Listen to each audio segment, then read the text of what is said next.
Oh man, I'm ready. So, 7-1 has a safe hazard too. Well, not really hazardous, but well, maybe it can actually push you into the hole if you're not careful.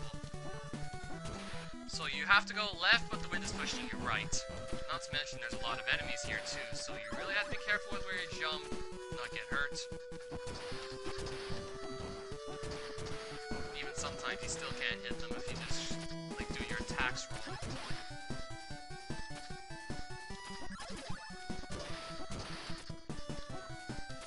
Gotta take this. You gotta jump here and then hop up.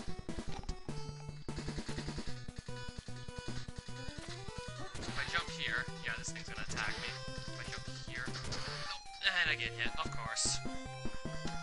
And getting hit in the wrong place can get you killed, because you can just lose all your momentum and fall in the hole. Okay. So I have barely any health left. I'm gonna die for sure.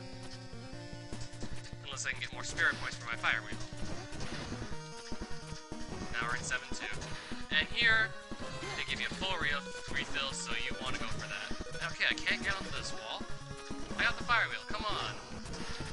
Yeah, that's electricity that functions exactly like the spikes that you saw earlier in Act 4. And if you have a fire wheel, you're pretty much immune to it, unless that runs out. And you can still get hurt by it. And these last two acts actually give you a lot of opportunities to just refill your spirit points completely.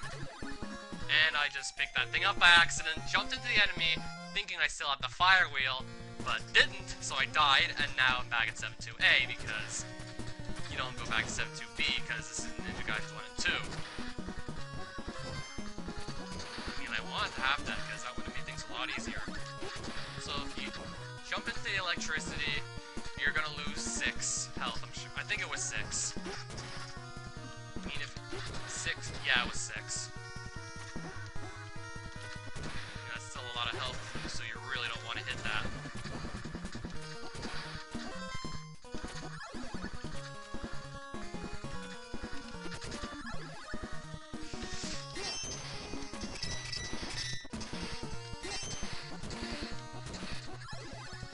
Throw this. And now we're going to actually have to dodge some currents of electricity while we're on these moving platforms. A lot easier said than done, but thankfully with these new jumping physics, it's actually easier to control where you land. And yes, that's actually one of the toughest jumps in the game right there. You gotta take out this flying enemy while you're in midair, and then land on a tiny platform with an enemy on it, mind you. And if the enemy hits you, he could just knock you off the platform anyway, so screw you. You didn't really make that jump. The enemy hit you and you're dead. And if you really just jump out at the right angle, you can take the extra life there. And this section's just a matter of climbing up these tiny platforms. You gotta grab on them from the bottom. And of course you gotta take out a bunch of enemies that come at you while you're at it. I mean, if you hang on the bottoms of these platforms, you can have the orange shuriken. This gets a lot easier, because if something shows up on screen, you can just throw your shuriken and chances are you'll actually hit it. Sometimes slashing will actually do as well. I mean, considering, like, the dragon sword, well, the longer dragon sword is really easy to get in this stage, and also in 7-3. So jump, slash this enemy and take it out so it doesn't just knock you back in the hole. Grab the potion, you'll probably want to do that. Then this power-up will help, just throw it and take these two things out on the ledge above. And here, you can also just take the opportunity if you want. Well, these things leave me alone. You can take the opportunity if you want to just get the extra life. And if you feel like you're running low, just go back until you see the door, go back to 7-2C, and then just go back to 7-2D. By entering the door, and then re-entering it. It works here too. Sure, all the enemies respawn, but you also get the maximum spirit points again, so you can just take that and not have to worry. And oh yeah, the potion responds too. So yeah, you can also just get like full health by doing this easily as well, as your extra lives. So now I'm gonna have like 9 lives again. But I'm probably not gonna make it to the end of 7-3 without just... Okay, I'm really not good. Okay, now I'm just gonna fall in the hole because I can't jump because this guy's in my way. So it looks like I gotta go all the way back through this stage, even though I was pretty much done it.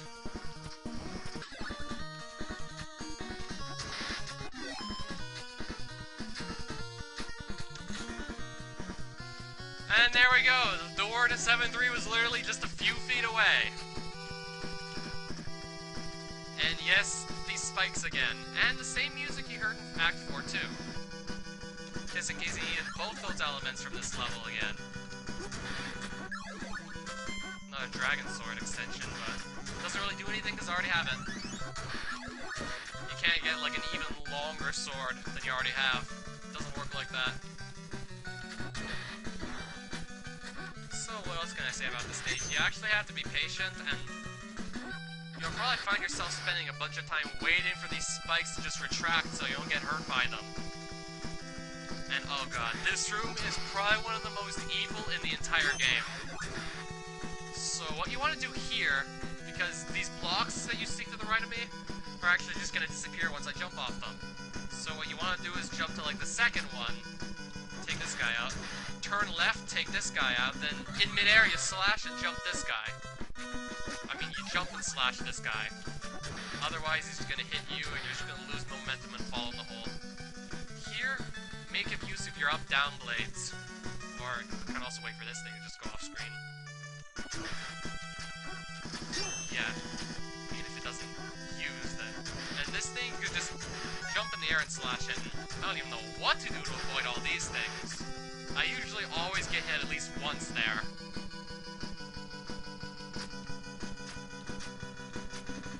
Another section with all kinds of spikes, so just take it slow. Just imagine if you were doing this from 7-1. I don't even know how you'd have enough time to do it unless you just had the fire wheel and just bypass all these without having to wait for them. And yes, I'd rather have the on-off.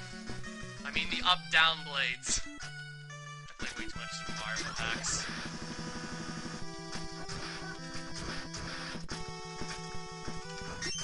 And not to mention there's enemies just coming at you from all angles, while there's spikes everywhere limiting where you can move. Well, while they're actually expanded out. And this room's like a lot easier because no crazy stage hazards. It's just more straightforward than the other stages, or other parts of 7-3. Use the attack? Nope. Have to duck, just to avoid that laser, and then those things can easily just hit me because I can't turn around and ducked. This is gonna be absolute hell. And you don't get an opportunity to just heal before the boss anyway, so... Ryu Hayabusa, you did well to get this far. Where is Clancy?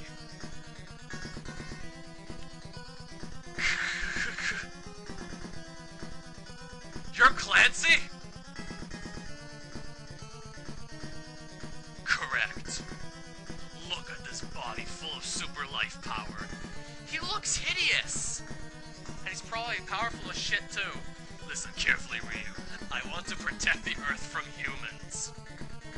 Humans are weak and disgusting little creatures who love to fight. You know they should be wiped out, don't you? So is that what this guy wants to do? Kill everyone? Ryu, join me. I'll even let you bring a perfect human to ride the ship with us. I thought you wanted to kill them all. Maybe you just want to give Ryu something as an incentive to join him. Once the Earth is cleansed of humans, we can start a new world. A new world of mutant life forms, apparently. No reason can ever excuse the destruction and slaughter of mankind. Not everyone is a disgusting little creature. The only thing that's going to get destroyed is you in this dimensional warship. This first form of Clancy is extremely hard. You just have to have perfect timing to evade the lightning bolts. And you also have to have a lot of time. I only had like 10 seconds going into this fight. Even if the lightning bolts wouldn't have killed me, I could have easily just run out of time. Yeah, I was coming from 7-2 as well, so you can imagine. I'm trying to do everything from 7-1 on the same timer. You pretty much have to have. And I'm just gonna get hit by this guy because I can't avoid it.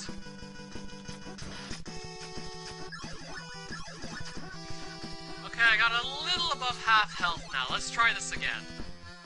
Hit this guy a few times and just run, and hope you don't get hit by the lightning bolts. Your timing has to be perfect with this, or it's gonna hit you. Sometimes even multiple times in succession, and each bolt takes like 3 cells of health away. Look, I just got hit there. If you're really struggling, you could easily just use the flame and just hit Clancy multiple times. Come on. Oh god, I'm gonna kill him. I'm gonna kill him. 1, 2... He's dead! And yes, you have to kill 3 final bosses in this game as well.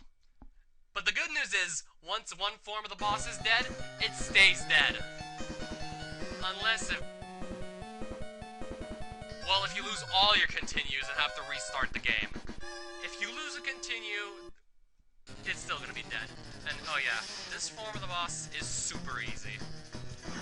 I mean, once you... Okay, actually just kind of screwed it up. So what you're supposed to do is actually start by running to the right side,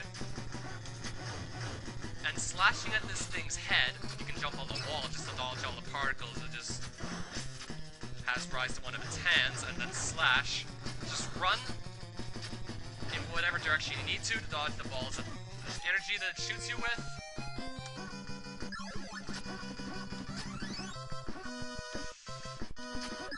So yeah, I'm gonna be fighting the second form of Clancy once I go through this door. His first form's already dead. So yes, what I said earlier, you start by running right. Okay, I'm gonna get hit once, sure. Wow, twice. Oh god. Oh god, I messed up. Big time. Okay, maybe you don't start by just running as soon as the fight starts. But yeah, this is still pretty easy. You just alternate from one side to the next. Whatever side is going to be easier to dodge its fire attacks from, until it dies.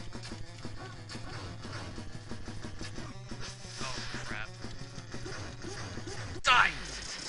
And that's his second form dead, but you don't get any sort of heals in between the boss fights, so I'm going to be going to this third form with like 1 point of health left. Finally! Hey! What's this? The last form I have to fight. Ryu!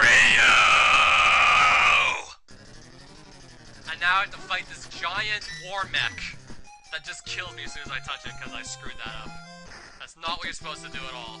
You don't just run into it. You want to stay back and fight it from as far back as possible. So you have a better chance of just dodging its attacks. Now excuse me while I get back there again, because I have to replay this stage again just to get another chance at the boss. And whatever damage I take, I don't get to heal.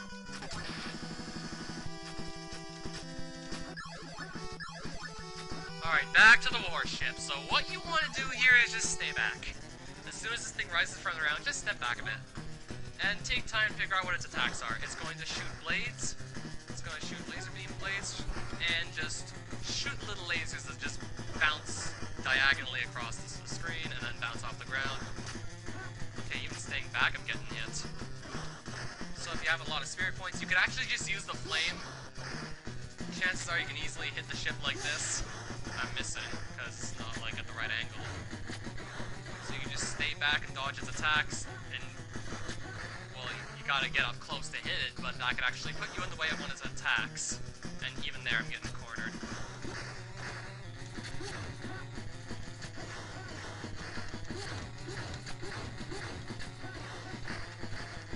So you actually have to take off the glass casing before you can actually start damaging the boss and killing it. And if you have flames, you can easily just use those to just hit the glass casing, so you can keep a distance from this thing while it attacks. That way you're much less likely to actually get hit by it.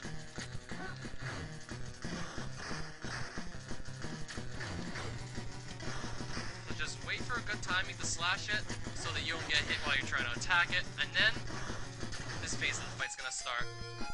So you're just gonna have to stay between the 2 cannons that shoot lasers, and then just hit the orb, and eventually you'll kill it.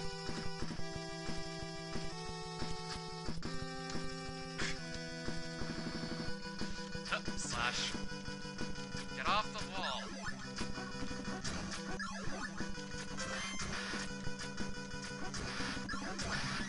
Okay, I have so many points now that the score can't even display it. I don't have 500 points. I have 1,500,000 points. I got more points than what the score can display. So yeah, this thing only goes up to 6 digits, so... yeah. The 1 won't ever get rendered on screen. Okay, this is gonna be really hard. I don't have the most health in the world. Really wish I had more health, I just have to run into those spikes. That took like a lot of my health away. Really screwed up a good run I had. Might not be able to kill this thing right away, I might just have to try this again.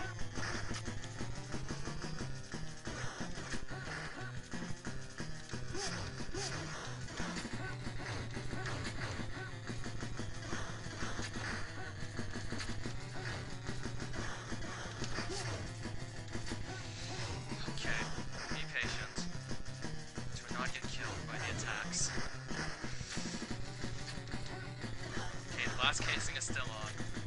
Once that comes off, I gotta get to where the orb is and start slashing it. Smart as hell. What to say? Okay, we gotta get in here now.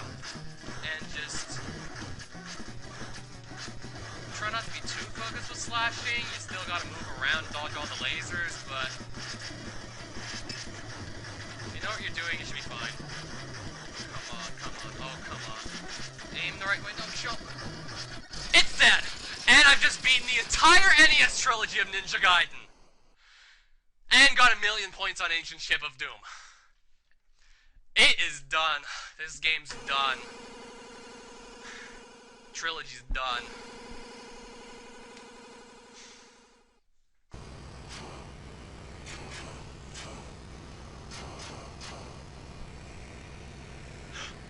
And Ryu just appears from a star. And the warship is just falling down and is going to get destroyed. Wow, how many things has Ryu destroyed? Well, it's a good thing he destroyed them because they were going to do like a lot more destruction than he ever did. Like if Ryu wouldn't have destroyed that warship, he probably would have destroyed the world. For the sake of starting a new world. Same with Jack Rio's evil temple. And like that, well, his 2 temples. We have to fight him twice, in Ninja Gaidens 1 and 2.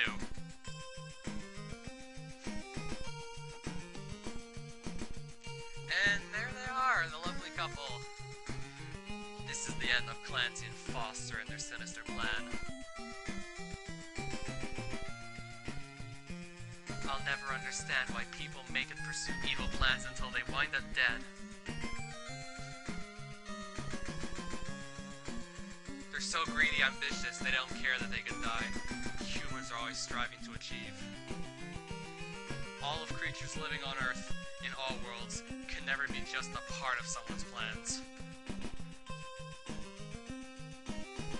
Fortunately, mankind is never foolish enough to wipe itself out to achieve some ambition.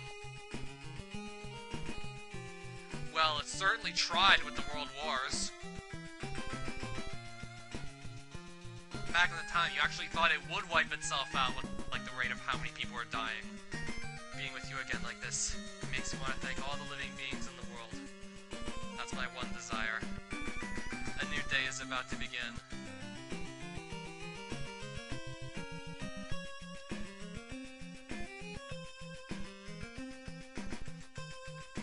And watch the sunrise.